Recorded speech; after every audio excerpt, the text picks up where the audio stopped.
जय श्री कृष्णा, राधे राधे। मेरे सभी प्यारे भक्तों पर माता की कृपा सदैव बनी रहे। आइए भक्तों, आज हम सुनेंगे दशा माता की 8वीं कथा। एक बार प्रेम से बोलिए दशा माता की जय हो। पुराने समय की बात है कि एक घर में एक जेठानी और देवरानी रहती थी। वे दोनों निसंतान थी। वो मेहनत करके पेट पालती थी। दोनों व्रत पूजन कुछ भी नहीं करती थी। एक दिन उनके घर में आग बुझ गई तो दोनों प्रातःकाल गांव में आग लेने गई। उस दिन गांव में दशा माता का पूजन था, इसलिए उन्हें किसी के यहाँ से आग नहीं मिली।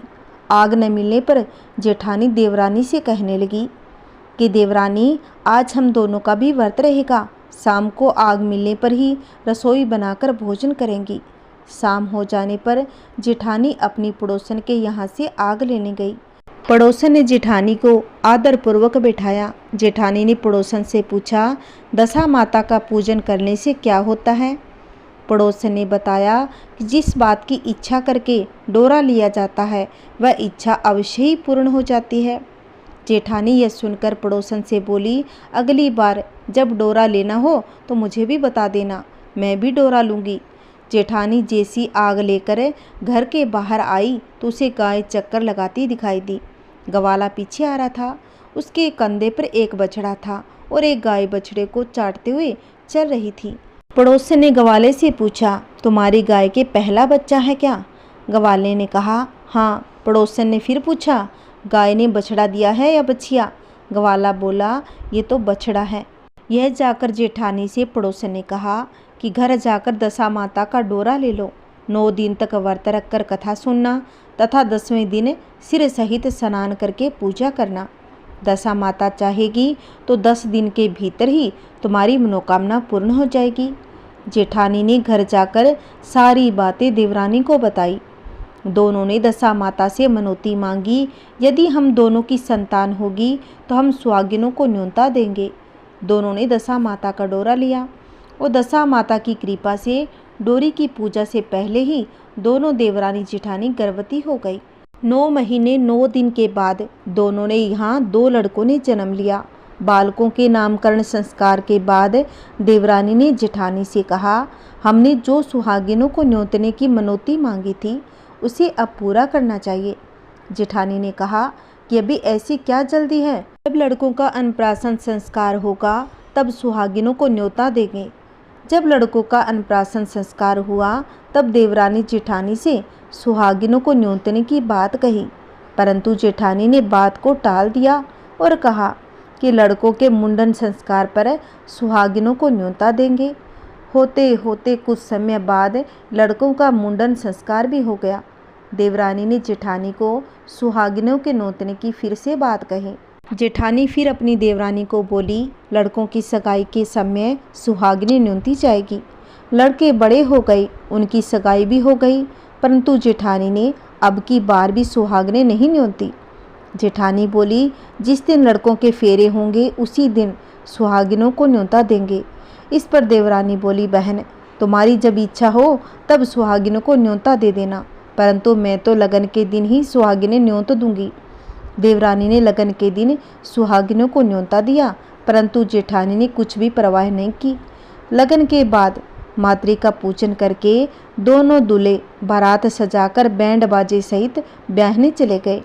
देवरानी के बेटे का विवाह बड़े धूमधाम से सकुशल पूर्ण हो गया, परंतु जेठानी ने सुहागिनों को न्योता नहीं दिया था, इसलिए दशा माता ठीक फेरों के समय उसे उठा कर ले गई। दूल्हे के सहसा गायब हो जाने के कारण वर कन्या दोनों में हाहाकार मच गया। उसकी बारात खाली घर लौट कर आ गई, परंतु लड़की की माता बड़े संकट में पड़ गई। किस अधब्याही लड़की से कौन विवाह करेगा? पड़ोस की चतुर सुहागिनों ने लड़की की माता को समझाया कि ब्याह का जो भी सामान बचा है उस सामान को लड़की के हवाले कर दिया जाए। लड़की भिखारियों को सदा व्रत देने लगी। एक दिन एक साधु तीर्थ यात्रा करता हुआ वहां आ गया। गांव से घने जंगल में एक पीपल का पेड़ था। लोग इस पीपल के पेड़ को पारस पीपल कहते थे। उसी पेड़ पर दशा माता का निवास था। साधु चलता चलता शाम को उसी पेड़ के नीचे ठहर गया। झाड़ूदार ने आकर उसी पेड़ के पास मैदान में झाड़ू लगा दी। बिस्ती मसक ने वहाँ पर छिड़काव कर दिया तथा माली ने यह फूल बिखेर दिए। तब अनेक देवता अनेक प्रकार की पोशाक पहनकर आने लगे तथा स्थान पर बैठने लगे। सबके बाद में स्वर्ग के राजा इंद्र का सिंहासन उतरा। इसी के साथ स्वर्ग की अप्सराएं आकर सिंहासन के चारों ओर नाचने लगी। उसी समय अधब्याहे लड़के को गोद में लेकर दशा माता पीपल के पेड़ के नीचे उतरी। इंद्र के साथ स्वर्ग से एक सूरा गाय भी आई और उसने 2 गिलास दूध दिया। लड़के ने अधब्याहे के भाग का एक गिलास अलग रख दिया, दूसरे गिलास का दूध भी पी लिया। जब तक अप्सराओं का नाच गान होता रहा, दशा माता लड़के को गोद में लेकर बैठी रही। प्रातःकाल होते ही देवताओं का दरबार भंग हुआ। साधु भी वहां से चलकर गांव में आए। साधु महाराज गांव में भिक्षा मांगते मांगते अधब्याहे लड़के के घर पर जा पहुंचे।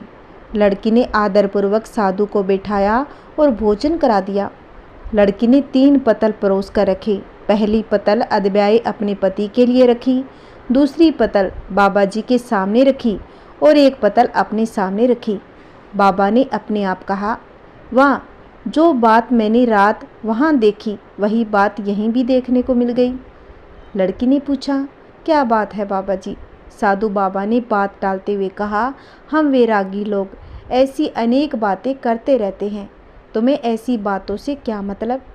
तुम तो भोजन करो और भगवान का भजन करो। लेकिन लड़की तो जिद करने लगी। उसने कहा, जब तक आप अपनी कही बात का खुलासा नहीं करेंगे मैं भोजन नहीं करूँगी। इस पर भी साधु बाबा मौन रह गए। तब लड़की बोली कि आप साधु हैं और मैं सती हूँ। आप या तो अपने कथन को स्पष्ट कीजिए कि अपनी रात में क्या देखा, नहीं तो मैं आपको शाप दे दूँगी। तब साधु बाबा ने रात का सारा किस्सा सुना दिया। यह सुनकर लड़की ने बाबा के साथ पीपल के पेड़ के पास जाने का निश्चय कर लिया। साधु बाबा आगे आगे चले, लड़की उनके पीछे पीछे चलती रही। साधु बाबा लड़के को पारस पीपल के पास छोड़कर चले गए। संध्या होने पर नित्य की तरह जमादार ने झाड़ू लगाई, बिस्ती ने अपनी मशक से पानी का छिड़काव किया, माली ने फूल बिछा दिए। देवताओं के राजा इंद्र आए और अप्सराओं का नाच गान प्रारंभ हो गया। उसी समय दशा माता पीपल के पेड़ पर से उतरकर दरबार में बैठ गई। लड़के ने सूरा गाय का दूध लिया, एक गिलास अधब्याही लड़की के लिए रख दिया। जैसे ही लड़के ने दूध का गिलास मुँह पर लगाया, जैसे ही लड़की दूसरा गिलास हाथ में लेकर वर के सामने आ गई और बोली, अपना भाग लेने के लिए मैं उपस्थित हूँ। मेरे लिए क्या आज्ञा है? मैं सेवा करने के लिए तैयार हूँ। तब लड़का बोला, मैं इस तरह से तुमसे नहीं मिल सकता। मैं दशा माता की सेवा में रहता हूँ। मुझे अभी दरबार में जाकर दशा माता की गोद में बैठना होगा। यदि तुम्हें मुझसे प्रेम है तो दशा माता को प्रसन्न करके उनसे मुझे अपने लिए मांग सकती हो, तब मैं तुम्हारा हो सकता हूँ। लड़का दूध पीकर दशा माता की गोद में जाकर बैठ गया। लड़की अप्सराओं के साथ नाच गाने में लग गई। जब सुबह हुई तो दशा माता ने इस नई लड़की को बुलाकर पूछा, तुम कौन हो और कहाँ से आई हो? तुम्हारे नाचने से मैं बहुत ही प्रसन्न हुई। जो कुछ मांगना है मांग सकती हो। लड़की ने दशा माता से वचन ले लिया कि मैं जो कुछ मांगूंगी वह आप मुझे वरदान में जरूर दोगी। तो माता ने कहा, तथास्तु। दशा माता के इतना कहते ही लड़की ने अपने पति को पकड़कर कहा, मुझे तो यही चाहिए। दशा माता ने कहा, तूने मांगा तो बहुत, परंतु मैं वचन दे चुकी हूँ, इसी कारण मैं तेरे पति को तुझे वापस देती हूँ। राजा इंद्र ने पूछा कि भगवती, ये सब क्या राज है? मैं इस राज को जानना चाहता हूँ। तब दशा माता ने कहा, यह लड़का मेरे वरदान से ही प्राप्त हुआ था और इसकी माता ने मनौती मांगी थी कि लड़का पैदा होने पर सुहागिनों को न्योता दूंगी, परंतु उसने अभी तक अपना वचन पूर्ण नहीं किया। इसी कारण मैं इस लड़के को विवाह मंडप से उठा लाई थी। यह लड़की इसकी अधब्याही पत्नी है और पतिव्रता है। पतिव्रता होने के कारण यह देव समाज में पहुंचकर मुझसे अपना पति मांग रही है। दशा माता के ऐसे वचन सुनकर इंद्र सहित सब देवताओं ने वर वधू के ऊपर पुष्पों की वर्षा करने लगे। तब साधु बाबा भी वहां पहुंच गए। साधु बाबा दूल्हा और दुल्हन को साथ लेकर गांव की ओर चल पड़े। जब ये तीनों गांव के समीप पहुंचे तो गांव वालों ने दूल्हा दुल्हन को देखकर लड़की के पिता को सूचना कर दी, तुम्हारी पुत्री एवं दूल्हे के साथ आ रही है। जिस दिन से लड़की चली गई थी तो उसके पिता ने लोक उपवाद के डर से बाहर निकलना बंद कर दिया। गांव वालों की यह बात भी सुनकर उसने घर के किवाड़ बंद कर दिए। उसने समझा लड़की साधु बाबा के साथ रह रही होगी, इसलिए लोग मेरा उपहास कर रहे हैं। जब गांव के गणमान्य व्यक्तियों ने भी वही बात बताई, तब उसने घर के किवाड़ खोले और बाहर निकला। जब उसने सचमुच अपने द्वार पर लड़की और दामाद को खड़े देखा तो उसकी प्रसन्नता का ठिकाना न रहा। लड़की के पिता ने इस खुशी को मौके पर बहुत दान पुण्य किया, फिर से विवाह की तैयारी की। लड़की ने अपनी माता से कहा कि इस तरह से विवाह नहीं होगा, पहले दूल्हे की माता सुहागिनों को न्योता देकर बारात लेकर आए, तब विवाह के नेक पूरे हो जाएंगे। लड़की के पिता ने लड़के के घर पर जाकर खबर भेजी। लड़के की मां ने पहले सुहागिनों को न्योता दिया, तब बारात चली। बड़ी धूमधाम से विवाह हुआ। वर वधू दोनों अपने घर पर आ गए। वधू की खुशी में लड़के की माता ने दोबारा सुहागिनों को न्योता दिया। उसी समय के बाद विवाह के दिन वर के घर पर सुहागिनों का न्योतने की प्रथा चली आ रही है। दशा माता ने जिस तरह सती की दशा बदली, वैसे सभी का कल्याण करे, सभी की हर इच्छाएं पूर्ण हो। जो भी भक्त श्रद्धा भाव से इस कथा को सुन रहा है, इस कथा के हुंकारे दे रहा है, उसकी सभी इच्छाएं माता की कृपा से पूर्ण हो, उनके घर में सुख शांति बनी रहे। जय श्री कृष्णा, राधे राधे। अगर मेरी कथाएं आपको अच्छी लगती हो, इस कथा को जरूर आगे शेयर करें, लाइक करें और कमेंट में जय माता दी अवश्य लिखें। अगर आपने अभी तक मेरे चैनल को सब्सक्राइब नहीं किया है तो प्लीज़ मेरे चैनल को सब्सक्राइब करें, जिससे आपको नई नई कथाएं सुनने को मिलेगी। जय श्री कृष्णा, राधे राधे।